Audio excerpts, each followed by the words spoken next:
आशा करती हूँ आप सभी कुशल होंगे बच्चों।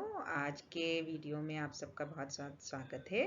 और आज हम पढ़ेंगे गृह विज्ञान कक्षा 7 का चैप्टर 13। उससे संबंधित पहले कुछ बातें करें हम। देखिए, इस चित्र में कितने खूबसूरत रंग बिरंगे वस्त्र सबने पहने हुए हैं। किसी ने हरी रंग की साड़ी तो किसी ने लाल रंग की ये चटक कपड़े। ये कितने सुंदर लग रहे हैं। भारत में हर जगह हर राज्य में अलग अलग परिधान पहने जाते हैं और ये अलग अलग परिधान बनते हैं अलग अलग तंतुओं से। इन तंतुओं के बारे में ही हम आज जानेंगे। ये आपने पहले भी ये विषय आप पहले भी विज्ञान विषय के अंतर्गत पढ़ चुके हैं। इसे तंतुओं की विशेषताओं को हम दोबारा दोहराएंगे इस चैप्टर में थोड़ा विस्तार से। तंतुओं की विशेषताएं हैं। ये विशेषताएं इन्हें एक दूसरे से भिन्न बनाती हैं। इसी कारण कई वस्त्र हमें बहुत चटकीले, मुलायम, सुंदर लगते हैं, तो कई वस्त्र बिल्कुल सोबर और कोमल लगते हैं। तो इनकी विशेषताएं हम पढ़ते हैं। पहले ये जानते हैं कि तंतु होते कितने प्रकार के हैं। उससे पहले एक गतिविधि, अपने 5 पहनावे यानी ड्रेसेस को निकालिए। अभी बहुत सारे त्योहार गए थे तो मैं श्योर हूँ कि आपने सुंदर सुंदर नए नए वस्त्र ज़रूर पहने होंगे। उन वस्त्रों को छू के पहचानने की कोशिश करें कि वे किस तंतु के बने हुए हैं। वह सूती हैं या रेशम के बने हुए हैं या वह ऊनी हैं। इस तरह से अपनी 5 ड्रेसेस का नाम लिखिए और उनके सामने लिखिए कि आपके अनुसार वह किस तंतु से बने हुए हैं। अब हम जो तंतु हमें प्रकृति से प्राप्त होते हैं उनमें मुख्यतः है कपास, जो कि हमें पेड़ पौधों से प्राप्त होता है। इसके अलावा जूट और कॉय, ये भी हमें पेड़ पौधों से प्राप्त होते हैं। इसके अलावा रेशम व ऊन, ये ऐसे तंतु हैं जो कि हमें प्राणीजन्य यानी प्राणियों से हमें प्राप्त होते हैं, पशु या कीटों से ये हमें प्राप्त होते हैं। इसके अलावा दूसरी जो श्रेणी है वह है कृत्रिम तंतुओं की, जैसे नायलॉन, डेक्रॉन, पॉलिएस्टर, जो कि मानवकृत यानी रसायनों से बने हुए तंतु हैं। कपास मुख्यतः एक प्राकृतिक तंतु है जो कि हमें कपास के पौधे से प्राप्त होता है। और इसके लिए कैसी जलवायु चाहिए होती है बच्चों? इसके लिए उष्ण जलवायु चाहिए होती है यानी गर्म जलवायु। और मिट्टी कैसी चाहिए होती है? काली मिट्टी। तो कपास के लिए उष्ण जलवायु के साथ साथ काली मिट्टी यदि होती है तो ऐसे क्षेत्रों में कपास अच्छे से ग्रो करती है। और इसमें क्या होता है, पहले देखिए फूल और आते हैं और फिर कोए पड़ जाते हैं। तो जैसे कोए पड़ते हैं ना, जैसे कोए पड़ने लग जाते हैं उसी समय इसको चुनना प्रारंभ कर देते हैं। इन पौधों को, इन फूलों को, ये जो रुई के फोहे हैं इनको निकालना हम प्रारंभ कर देते हैं। और इनको निकालने के बाद इनको जो है विभिन्न प्रक्रियाओं का प्रयोग करके धागे में परिवर्तित किया जाता है। यदि हम ऐसा नहीं करते हैं, वक्त रहते ही चुनाई प्रारंभ नहीं करते हैं, तो क्योंकि गर्म जलवायु होती है इस कारण ये अपना रंग बदल देते हैं और तंतु कमजोर पड़ने लग जाते हैं। अब जब हम ये तंतु अलग कर लेते हैं, ये कपास के जो वाइट जो पोर्शन है, जो फाइबर है, उसको अलग कर लेते हैं, उसके बाद इनसे धागा बनाया जाता है, जिसकी प्रक्रिया हम आगे बढ़ते हैं। अब देखिए, धागा बनाने की जो प्रक्रिया है उसमें सबसे पहले जो कपास है उसको धूप में सुखाया जाता है ताकि इसकी जितनी भी नमी है इसके अंदर वो सूख जाए। उसके ऊपर धूल, मिट्टी, सूखे पत्ते आदि को अलग किया जाता है। फिर मशीन की सहायता से या हाथ के द्वारा इन तंतुओं की पिंजाई की जाती है। इन तंतुओं को अलग अलग ऐसे किया जाता है, या तो मशीन की सहायता से या हाथ की सहायता से करते हैं। फिर ऐसा करने के बाद जब तंतु अलग हो जाते हैं तो उसके बाद इसकी धागा बनाया जाता है और इन धागों से ही सूती वस्त्र बनाया जाता है। हम एक बार दोबारा देखते हैं बच्चों। इस पिक्चर में देखिए, ये कपास के तंतु जो अलग अलग करके इन बोरों में भरे हुए हैं, इनको थोड़ी देर धूप में रख दिया जाता है और धूप में रखने के बाद फिर इनमें से धूल, मिट्टी, इसके कण अलग कर दिए जाते हैं ताकि ये तंतु जो है बिल्कुल साफ हो जाए। फिर इसके बाद इनकी पिंजाई की जाती है यानी इनको हाथों से अलग अलग किया जाता है और जिससे कि जो है ये अलग हो जाते हैं और फिर धागा बनाने की प्रक्रिया जो है मशीनों के द्वारा संपन्न की जाती है।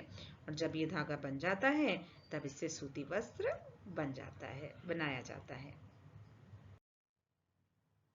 अब आती है कपास की विशेषताएं। तो आप बताइए, कॉटन के कपड़े हम कब पहनते हैं बच्चों? बिल्कुल सही, कॉटन के कपड़े गर्मियों में आरामदेह होते हैं। वैसे तो हम कभी भी पूरे साल में पहन सकते हैं, लेकिन सबसे ज़्यादा आराम हमें गर्मियों के मौसम में सूती वस्त्रों द्वारा प्राप्त होता है। और वो क्यों, ये हम पढ़ते हैं। कपास में सूखने की अच्छी क्षमता होती है, इसलिए कपास के बने कपड़े पसीने को अच्छे से सोख सकते हैं।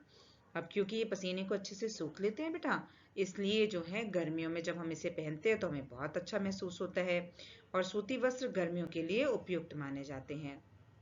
यही कारण है कि हमारी चादरें और हमारे तौलिए जो हैं वह ज़्यादातर कपास यानी कॉटन के बनाए जाते हैं, क्योंकि ये नमी को अच्छे से अवशोषित कर सकते हैं, हमारे जो गीलापन है उसको अच्छे से सुखा देते हैं।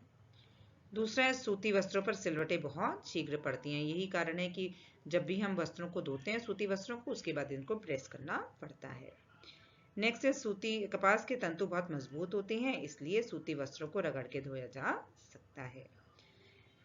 फिर एक और बहुत इंपॉर्टेंट पॉइंट है बच्चों कि तंतुओं में सिकुड़ने की प्रवृत्ति होती है, यानी ये श्रिंक हो जाते हैं। तो ये श्रिंक नहीं हो, जो हमारा परिधान है बनने के उपरांत श्रिंक नहीं हो, इसके लिए बहुत ज़रूरी है कि जब परिधान को यानी जिस ड्रेस को आप बना रहे हो उसके लिए यदि आप कॉटन का कपड़ा इस्तेमाल कर रहे हो तो उसको पहले धो लें, सुखा लें, प्रेस कर लें, फिर उससे परिधान का निर्माण किया जाए। यदि हम बिना धुले कपड़ों से जो है कॉटन के कपड़े बनाएंगे या ड्रेस बनाएंगे तो जैसे ही उसको वॉश करेंगे तो सिलने के उपरांत उनका साइज छोटा हो जाएगा और फिर वो हमें पहनने में टाइट लगेंगे। तो समझदारी इसी में रहती है कि वस्त्र बनने से पूर्व उसको धो लिया जाए और धो के सुखाकर फिर वस्त्रों का निर्माण किया जाए। नेक्स्ट है, अन्य तंतुओं की अपेक्षा संताप ग्रहण सहन करने की क्षमता कपास में अधिक होती है। यही कारण है कि हम अपने तौलिए और बेडशीट्स या वाइट कपड़ों जो कॉटन के बने होते हैं उनको धोने के लिए गर्म पानी का उपयोग कर सकते हैं। नेक्स्ट है, इस तंतु में कीड़ा नहीं लगता, लेकिन यदि हम इसको नमी युक्त स्थान पर रखेंगे तो इसमें फफूंदी लग सकती है। तो हमेशा कॉटन को हमें सूखे स्थान पर, ऐसी जगह पे जहाँ पे नमी ना हो, रखना चाहिए। नेक्स्ट है, सूती कपड़े पर कढ़ाई व सिलाई बहुत सरल होती है क्योंकि यह कपड़ा फिसलता नहीं। हम भी जब प्रैक्टिकल करते हैं बच्चों तब हमेशा ये बताया जाता है, सिखाया जाता है कि हमेशा पेंटिंग है या कढ़ाई है या सिलाई है हमेशा कॉटन के कपड़े पे की जानी चाहिए। क्यों? क्योंकि वो इजी टू हैंडल होता है, वो बहुत सॉफ्ट होता है और वो जो है हाथ से फिसलता नहीं है, जिसके कारण कि आप उसको आराम से पकड़ के ग्रिप बना के कढ़ाई कर सकते हो। अब पढ़ते हैं नेक्स्ट तंतु। यह प्राणीजन्य तंतु है और आपको पता है रेशम को क्वीन ऑफ फाइबर यानी तंतुओं की रानी माना जाता है। क्यों माना जाता है ये हम जरूर पढ़ेंगे। पहले हम पढ़ते हैं कि यह प्राणीजन्य तंतु है और ये किससे प्राप्त होता है? हमें रेशम के कीड़ों से प्राप्त होता है। और रेशम के कीड़ों को शहतूत के पत्ते बहुत अच्छे लगते हैं और ये उसी को ज़्यादातर खा के ग्रो करते हैं। और ये प्रक्रिया क्या कहलाती है? यानी रेशम से के कीड़ों से रेशम का निर्माण कहलाता है रेशम कीट पालन, या इंग्लिश में इसको कहती हैं सेरीकल्चर। क्या कहलाता है? सेरीकल्चर। तो होता ये है, मैं पहले इस चित्र में आपको पहले समझा देती हूँ, फिर हम दोबारा नेक्स्ट स्लाइड में रिवाइज करेंगे। तो ये वयस्क मादा कीट है जो कि अंडे देती है और ये अंडे 10 से 12 दिन के अंदर कैटरपिलर में परिवर्तित हो जाते हैं। ये कैटरपिलर देखिए शहतूत के पत्तों पर ग्रो करते हैं और बहुत ही क्रियाशील हो जाते हैं। तो जैसे ही 10 से 12 दिन के ये हो जाते हैं तब इनके मुंह से लार निकलने लगती है। ये लार जैसे ही हवा के संपर्क में आती है तो ये सख्त हो जाती है। तो लार के सख्त होने पर क्या होता है? वह एक तंतु में परिवर्तित हो जाती है। ये तंतु कैटरपिलर के इर्द गिर्द ही इकट्ठा होने लग जाते हैं और जब ये आपस में इकट्ठे हो जाते हैं तो एक मूंगफली नुमा आकार का निर्माण करते हैं। और ये मूंगफली नुमा आकार क्या कहलाता है? कोकून। इस अवस्था में जो कोकून है वह बिल्कुल निष्क्रिय होता है और फिर जब ये कोकून बन जाते हैं, कुछ समय बाद इनको भाप में गर्म करके इनसे धागे को, जो रेशम का जो फाइबर है उसको अलग कर लिया जाता है और उससे बनता है खूबसूरत नरम मुलायम रेशम का धागा और धागे से बनते हैं सुंदर सुंदर वस्त्र।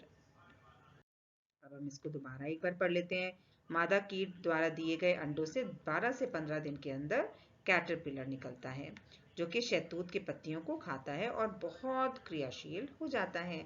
कुछ दिनों बाद उसके मुंह से लार निकलने लगती है जो हवा के संपर्क में आके सख्त हो जाती है और रेशे में बदल जाती है। यह रेशा लार्वा के शरीर को पूर्ण रूप से ढक लेता है और किसका निर्माण होता है? कोकून का। ये देखिए मोफली नुमा आकार कोकून। इस समय यह अवस्था में यह निष्क्रिय रहता है। कोकून को इकट्ठा करके गर्म पानी अथवा भाप में जो उसके ऊपर जमी हुई गोंद है उसको हटाया जाता है और फिर चिपके हुए तंतुओं को खींच कर लच्छे बना लिए जाते हैं। इन लच्छों को सुखाकर क्या बनाया जाता है? रेशम का तंतु बनाया जाता है। और तो इस तरह से निर्माण होता है रेशम का। पढ़ते हैं रेशम की विशेषताएं। जैसे कि मैंने आपको कहा, रेशम को क्वीन ऑफ फाइबर कहा जाता है, यानी तंतुओं की रानी कहा जाता है। क्यों? ये इसकी विशेषताओं के कारण होता है। सबसे पहली चीज तो प्राकृतिक तंतुओं में सबसे मजबूत तंतु होता है, तो ये कारण इसको जो है बहुत रिलायबल बना देता है। नेक्स्ट है, इस तंतु से बने हुए जो कपड़े होते हैं वे बहुत मुलायम और चमकदार होते हैं। मुख्यतः ये दो कारण होते हैं जिसके कारण यह क्वीन ऑफ फाइबर के नाम से जाना जाता है।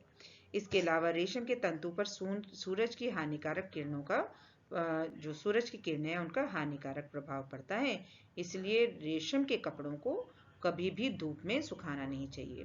बेटा बहुत देर तक, बहुत समय तक कोई भी तंतु धूप को वहन नहीं कर सकता, तो लेकिन रेशम का तंतु तो थोड़ी देर के लिए भी धूप में नहीं सुखाया जाना चाहिए। इससे क्या होता है, सूरज की जो किरणें होती हैं वो तंतुओं पर विपरीत प्रभाव करती हैं और तंतुओं को खराब कर देती हैं, तो इसे हमेशा छाया में सुखाया जाना चाहिए। अब यही कारण है क्योंकि ये ताप सहन नहीं कर सकते, इसलिए रेशमी कपड़ों को बहुत कम टेम्परेचर पर, देखिए बिल्कुल एक डॉट बनी हुई ना, बहुत कम टेम्परेचर पर प्रेस किया जाना चाहिए और अधिक नहीं, कुछ सेकेंड्स के लिए आप इसको प्रेस करें और वो भी कम टेम्परेचर पे इसको प्रेस किया जाना चाहिए। फिर नेक्स्ट है, ये ताप का कुचालक है, इसलिए सर्दियों के मौसम में ये वस्त्र उपयुक्त है। इसीलिए सर्दियों में अगर आप सर्दियों की शादी या किसी फंक्शन को अटेंड करें तो देखेंगे आप ज़्यादातर सर्दियों के मौसम में लोग सिल्क पहनना प्रेफर करते हैं।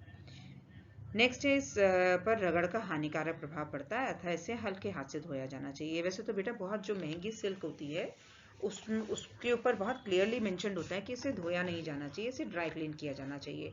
फिर भी कुछ सिल्क के वस्त्र ऐसे होते हैं जिन्हें हम धो सकते हैं, तो उसमें धोते समय भी इस बात का ध्यान रखना चाहिए कि जो पानी का टेम्परेचर होता है वह नॉर्मल टेम्परेचर होना चाहिए। और दूसरी बात होती है कि इसे रगड़ के नहीं धोना चाहिए, आराम से बिल्कुल मुलायम हाथ से धोया जाना चाहिए। अब नेक्स्ट आ जाती है, इन विशेषताओं के बाद हम पढ़ते हैं बा ब्लैक शिप यानी ऊन के बारे में। जो ऊन से हमें प्राप्त होती है, भाई भेड़ से ऊन प्राप्त होती है ये तो हम सब जानते हैं, लेकिन इसके अलावा और कौन से पशु हैं जो हमें ऊन देते हैं? चलिए पढ़ते हैं। इसके अलावा हमें, भेड़ के अलावा हमें अंगोरा खरगोश, ऊंट, याक के कई प्रजातियों से भी ऊन प्राप्त होती है। अब ये प्राप्त कैसे होती है? तो क्या होता है, भेड़ के जो बाल होते हैं उनको गर्मियों के मौसम में उतारा जाता है। और ये बहुत इंटरेस्टिंग बात है बच्चों कि शरीर के विभिन्न भागों से अलग अलग श्रेणी के ऊन प्राप्त होती है। यदि जो बाल हैं वे गर्दन और धड़ के होंगे तो उससे जो ऊन मिलेगी वो उच्च क्वालिटी की होगी, लेकिन अगर जो बाल भेड़ के टांगों से उतारे जाते हैं तो उससे जो हमें ऊन प्राप्त होगी वह निम्न श्रेणी की ऊन प्राप्त होगी। अब जो ये तंतु एक बार तो हमने अलग कर लिए, उसके अंदर बहुत अशुद्धियां होती हैं जैसे धूल, चिकनाई, पसीना, तो जब ये तंतु हम अलग कर लेते हैं फिर इसे हल्के गुनगुने पानी में धोया जाता है और नमी युक्त वातावरण में सुखाया जाता है जिससे तंतु नरम हो जाते हैं। फिर इनकी धुनाई की जाती है और बड़े बड़े कंगों से इनको सीधा किया जाता है और फिर पूनियाँ बनती हैं और पूनियों से ऊन और ऊन से उनके वस्त्र बनाए जाते हैं। एक बार हम दोबारा दोहराते हैं इन पिक्चर्स को देखते हुए। सबसे पहले देखिए भेड़ के जो शरीर के बाल हैं उनको अलग किया जा रहा है और जैसे कि मैंने बताया कि यदि भेड़ के बाल जो हैं गर्दन और धड़ से अगर अलग किए जाते हैं तो उससे जो ऊन प्राप्त होती है, जो उससे जो ऊन बनती है वह उच्च श्रेणी की ऊन बनती है। वहीं अगर भेड़ के टांगों के बालों से जो ऊन बनती है वह निम्न श्रेणी की होती है। अब जो हमें ये जो ऊन प्राप्त हुई है इसके अंदर बहुत सारी गंदगी होती है, तो उसे साफ करने के लिए इसे गर्म पानी और हल्के मृदु साबुन में धोया जाता है। फिर नमी युक्त वातावरण में इसे सुखा दिया जाता है और बड़े बड़े कंगों से इसको सीधा किया जाता है। फिर इसकी पूनियाँ बना के धागा बनाया जाता है, उससे स्वेटर या अन्य वस्त्र बनाए जाते हैं। आप पढ़ते हैं ऊन की। ऊन जो है ऊनी वस्त्र जो है वे ताप के कुचालक होते हैं, इसलिए ऊनी वस्त्र सर्दियों के मौसम में पहने जाते हैं। और नेक्स्ट पॉइंट आ जाता है, ये तंतु बहुत लचीले होते हैं, इसीलिए इन्हें अगर बरसों भी दबा के रखा जाए तो जैसे ही आप अटैची खोलेंगे ये अपना पुराना आकार ले लेते हैं। और यही कारण है कि ऊन के जो वस्त्र हैं उनको प्रेस करने की आवश्यकता नहीं पड़ती है। लेकिन ऊन के तंतु निर्बल होते हैं, जैसे हम इनको पानी में जो है भिगो के रखते हैं तो ये कमज़ोर पड़ जाते हैं, तो इनको ना तो रगड़ के धोना चाहिए और इनको बहुत देर तक पानी में डुबो के भी रखना नहीं चाहिए। आगे अगली विशेषता है ऊन की। ऊन के कपड़े गर्म ताप पर बहुत शीघ्र नष्ट हो जाते हैं, यानी इन्हें हाई टेम्परेचर पे नहीं धोना चाहिए, नॉर्मल टेम्परेचर पे धोना चाहिए। देखिए एक डॉट बनी हुई है ना, नॉर्मल टेम्परेचर पे धोना चाहिए। ऊनी वस्त्रों में कीड़ा लगने की संभावना बहुत होती है। देखिए बहुत बार देखा होगा हमने स्वेटर में ऐसे छेद हो जाते हैं, शॉल में छेद हो जाते हैं, वो किसके कारण होते हैं? कीड़ों के कारण होती है। इसीलिए बहुत ज़रूरी होता है कि इन्हें सुरक्षित स्थान पे रखा जाए।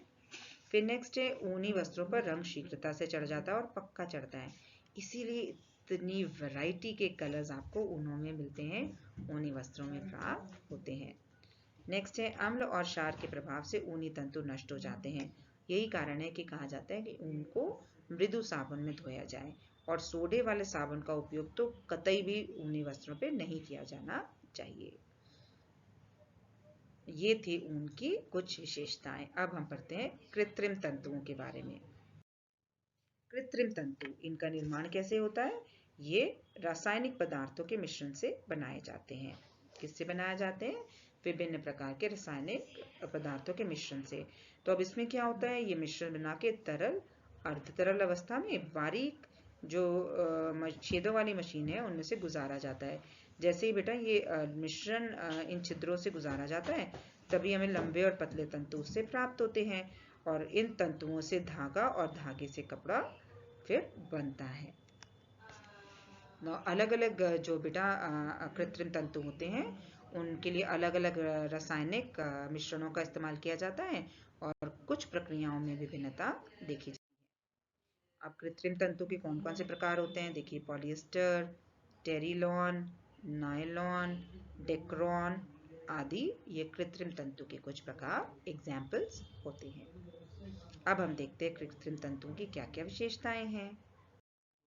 अब हम पढ़ेंगे कृत्रिम तंतुओं की विशेषताएं। इन तंतुओं से बने वस्त्र टिकाऊ और मजबूत होते हैं, इन पर रगड़ का प्रभाव नहीं पड़ता है, इसीलिए इन्हें किसी भी विधि द्वारा धोया जा सकता है। कितना आसान होता है इनको धोना। नेक्स्ट है कृत्रिम रंगों से बने वस्त्र नमी को कम सोखते हैं, अतः धोने के बाद ये जल्दी सूख जाते हैं। तो कृत्रिम तंतु से जो वस्त्र बनते हैं वो नमी को नहीं सोखते हैं, जिसके कारण ये बहुत जल्दी सूख जाते हैं। आप जानते हैं हमारे रेनकोट्स जो बने होते हैं और जो बरसातियाँ जो होती हैं वे सब कृत्रिम तंतुओं से बनी होती हैं, इसी कारण जो है ये नमी नहीं एब्जॉर्ब करती और बारिश के मौसम में हमें सूखेपन का जो एहसास है वह हमें देती हैं। नेक्स्ट है इनसे बने वस्त्र गर्मियों में आरामदायक नहीं होते हैं, क्योंकि ये सोखते ही नहीं पानी, तो हमें सहजता या आरामदायक नहीं महसूस होते। नेक्स्ट है इन पर कीड़ों और फफूंदियों का प्रभाव नहीं पड़ता है, इसलिए इनकी देखभाल आसान रहती है, आप इनको कहीं पे भी आराम से स्टोर कर सकते हो। इन पर सलवटें भी बहुत कम पड़ती हैं, इसलिए इसमें प्रेस करने का झंझट भी नहीं होता है। लेकिन बहुत उच्च ताप पर अगर हम कृत्रिम तंतुओं को धोएंगे या उन्हें प्रेस करेंगे तो ये पिघल जाते हैं और हमारा वस्त्र खराब हो जाता है। तो ये बहुत इंपॉर्टेंट पॉइंट है, ये ध्यान रखने वाली बात है। अब एक गतिविधि हम करेंगे। इस गतिविधि में हमने जो इस चैप्टर में पढ़ा है, विभिन्न विभिन्न तंतुओं की जो गतिविधियां हैं उनको हम ध्यान से पढ़ेंगे। और जो तंतु उन विशेषताओं को में जिन तंतुओं में वे विशेषताएं हैं उनके आगे आप यस लिखेंगे और जिनमें नहीं है उन्हें नो करेंगे। तो पहले कॉलम को हम कर लेते हैं। पहला है गर्म पानी में धो सकते हैं। कपास बिल्कुल गर्म पानी में हम धो सकते हैं। रेशम नहीं, गर्म पानी में हम रेशम को नहीं धो सकते, इससे नरम मुलायम तंतु खराब हो जाते हैं। नेक्स्ट है कृत्रिम तंतु, गर्म पानी में बिल्कुल नहीं धो सकते क्योंकि ये पिघल सकते हैं ज़्यादा गर्म पानी में, और फिर क्या होता है ये जो है पिघलने के कारण खराब हो जाते हैं। ऊन को भी गर्म पानी में नहीं धोया जा सकता है क्योंकि इसके तंतु बहुत सॉफ्ट होते हैं और गर्म पानी में ये खराब हो सकते हैं। अब इसी तरह से आप इन पॉइंट्स के आगे हाँ या ना लिखेंगे और अपनी कॉपी में इनको सॉल्व करेंगे। और अगर आप चाहें तो एक एक्टिविटी और करिएगा, बहुत मज़ेदार एक्टिविटी है। आप अलग अलग तंतुओं के छोटे छोटे सैंपल्स अपनी कॉपी में लगाइएगा, ताकि जब भी आप देखना चाहें तो आप देख सकते हैं कि कपास की क्या विशेषताएं हैं या कपास किस तरह से लगता है, रेशम और कृत्रिम तंतु या ऊन किस तरह से लगते हैं। अब आती है अभ्यास कार्य की बारी। पहला है प्रत्येक के सामने सही या गलत का चिन्ह लगाएं। रेशमी वस्त्र खुरदरे होते हैं, बिल्कुल गलत। रेशमी वस्त्र बहुत ही नरम और मुलायम होते हैं। कपास प्राणीजन्य तंतु है, ये भी गलत है। कपास किससे प्राप्त होता है हमें? कपास हमें प्राप्त होता है पेड़ पौधों से। नेक्स्ट है ऊन पशुओं के बालों से प्राप्त होती है, बिल्कुल सही, ये प्रश्न बिल्कुल सही है। नेक्स्ट है कृत्रिम तंतु से बने वस्त्रों को उच्च ताप पर प्रेस करना चाहिए, बिल्कुल गलत, क्योंकि जैसे ही उच्च ताप का प्रयोग करते हैं हम कृत्रिम तंतुओं पर तो वह पिघल सकते हैं। उच्च ऊन के तंतु ताप के कुचालक होते हैं, बिल्कुल सही, इसी कारण हम ऊनी वस्त्रों को सर्दियों के मौसम में पहनना पसंद करते हैं। अब नेक्स्ट है कारण बताओ, बहुत इंटरेस्टिंग है, इसे समझिएगा और ज़रूर कॉपी में लिखिएगा। पहला है कारण बताओ में रेशमी वस्त्रों को रगड़कर नहीं धोना चाहिए, बिल्कुल सही, क्योंकि अगर रेशमी वस्त्र बहुत नरम और मुलायम होते हैं, इनको अगर रगड़ के धोएंगे तो इनकी जो लुक है, जो इनकी जो सुंदरता है, जो ये मुलायम टेक्सचर होता है वह खराब हो जाता है और इनकी चमक कम हो जाती है। नेक्स्ट है कपास के तंतुओं को से बना तौलिया गीले शरीर को पोंछने के लिए उपयुक्त रहता है, बिल्कुल, क्योंकि कपास की कैपेसिटी सोखने की सबसे ज़्यादा होती है। तो जब तौलिया कपास के तंतुओं से बना होगा तो वह हमारे शरीर से सारे पानी को तुरंत सोख लेगा। थर्ड है ऊनी वस्त्रों को सुरक्षित स्थान पर रखा जाना चाहिए, बिल्कुल सही, क्योंकि अभी हमने पढ़ा था इस चैप्टर में कि ऊनी वस्त्रों पर कीड़े बहुत जल्दी अटैक कर लेते हैं, तो अगर हम इनको सुरक्षित स्थानों पे नहीं रखेंगे तो हमारे महंगे ऊनी वस्त्र जो हैं कीड़ों द्वारा नष्ट कर दिए जाएंगे। अब है लघु उत्तरीय प्रश्न। पहला प्रश्न है ऊन की क्या विशेषताएं होती है, तो मैं ऊन की 2 या 3 विशेषताएं बताऊंगी बेटा, बाकी विशेषताएं आप अपने मन से लिख सकते हैं जो हम पढ़ चुके हैं उनको देखकर। पहली विशेषता उनकी यह होती है कि ये ताप का कुचालक होता है, इसीलिए ये सर्दियों में ज़्यादातर पहना जाता है। दूसरी विशेषता होती है कि ऊन के जो वस्त्र होते हैं वह जो है दबाने पर भी अपने जो है बहुत लचीले होते हैं, इसलिए जैसे ही वो दबते हैं थोड़े समय बाद दबाने के उपरांत जब हम उन्हें छोड़ते हैं तो वह अपना जो पुरानी शेप है उसको ले लेते हैं, इसीलिए इनको प्रेस नहीं करना पड़ता। और ऊनी तंतु जो हैं वो बहुत कोमल होते हैं, इसलिए इनको हार्ड सोप से नहीं धोया जाना चाहिए और ना इनको बहुत देर तक भिगो के रखना चाहिए।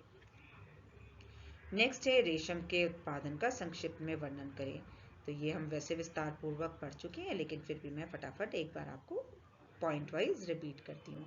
सबसे पहले मादा जो कीट होती है, रेशम की मादा कीट जो होती है वह अंडे देती है, वह अंडे मलबरी लीव्स पे रखे जाते हैं।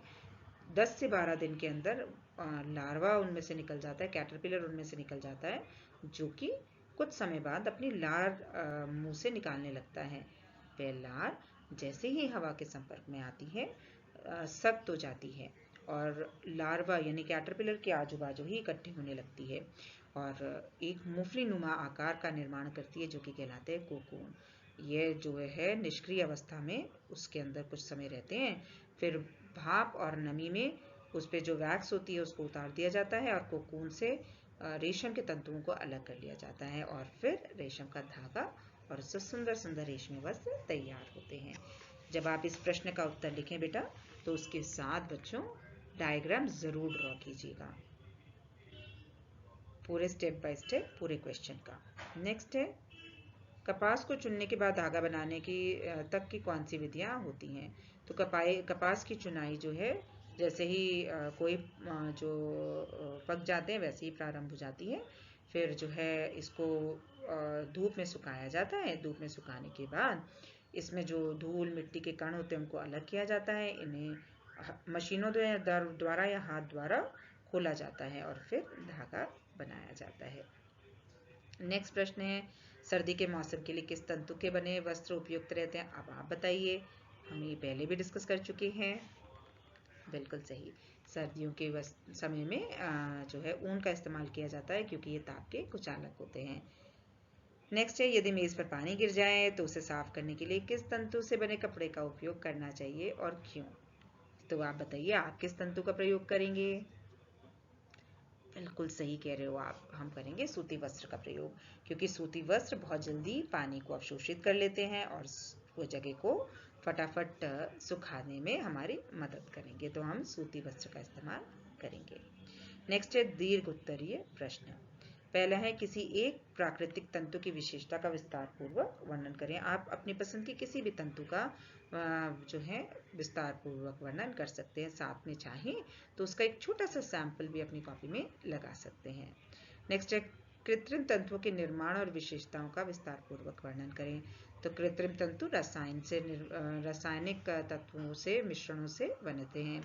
अलग अलग रसायनों को जो है छिद्रयुक्त मशीन से निकाला जाता है। जैसे ही वह तंतु हवा के संपर्क में आते हैं तो वो फाइबर्स में यानी तंतुओं में परिवर्तित हो जाते हैं और उनसे धागा और धागों से वस्त्र का निर्माण होता है। और ये तंतु बहुत मजबूत होते हैं और बहुत ही इजी टू हैंडल होते हैं, क्योंकि इनके रख रखाव में ज़्यादा दिक्कत नहीं आती।